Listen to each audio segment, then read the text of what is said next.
I am Jordan Wagner, and I'll be doing my informative speech on Magazine's meeting. I would have 3 adults here, but my grandpa had to leave, and my mom is sick. So, yes.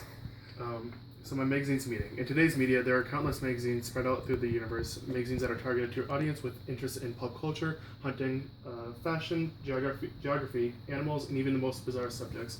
These articles are seen everywhere from kiosks to schools to grocery stores, in the most obvious sources, libraries. Magazines may be considered an upgrade from books because of all the pictures, ads, news, and etc. crammed into this very thin article.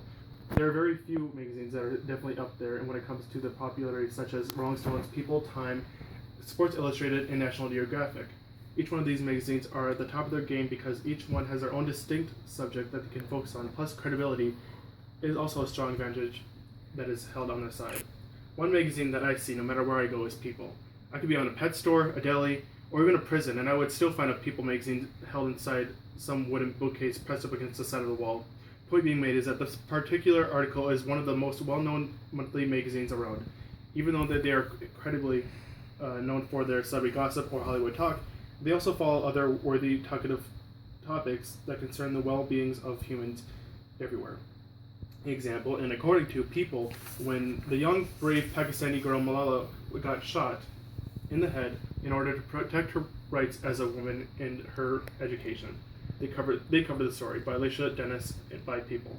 When Obama was elected as the first African American president of the United States, People was right there to report on it.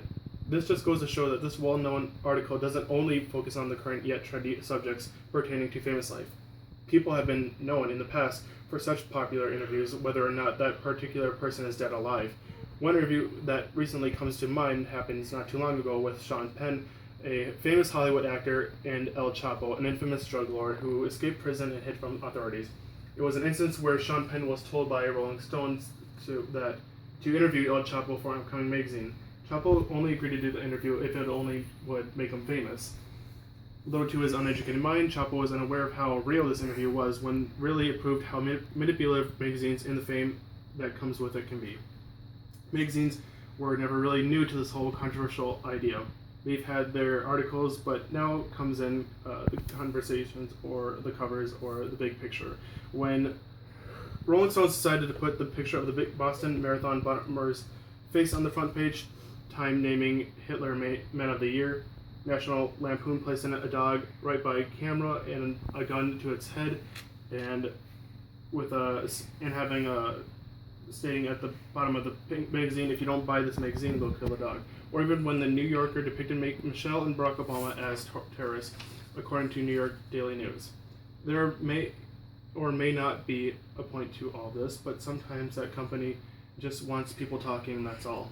The ethos that are paired alongside with magazines, let's say Time, are usually aiming for citizens around the age of 25 to 50. Time is known for having the latest stories, mainly politics, and people between those ages interested in politics will buy the latest copy, especially when there is a questionable cover placed on the magazine. It will become more and more intriguing to customers. The same sort of deal with logos because of how the editors, writers, designers created this magazine in order to appeal to their fans. One of the main purposes magazines companies are looking for is that head-turning cover photo, because then that will have customers buy the article, providing the company with higher recognition and higher earning too. One example includes Inquirer, who is known for having ridiculous false stories. But not too long ago did they publish a magazine claiming that the famous actor Charlie Sheen has been living with AIDS for the past 4 years. Once the truth came out about Charlie Sheen himself, everyone bought Inquirer's magazine. This now creates a sense of wonder and or panic, which now leads into the pathos side of things. Having customers see this article has them all pondering whether or not Charlie Sheen was living with AIDS for the past 4 years. That curiosity will drive people wanting more information, creating a domino effect, and when one person buys it, another one will. Magazines in general have always been looking for the controversial topic or covered to increase their popularity. Society nowadays shouldn't come caught off guard when a magazine publishes something that is viewed as controversial, since that is the main goal that is trying to be reached. Instead, we should all concentrate on the other concerning issues circling around our world.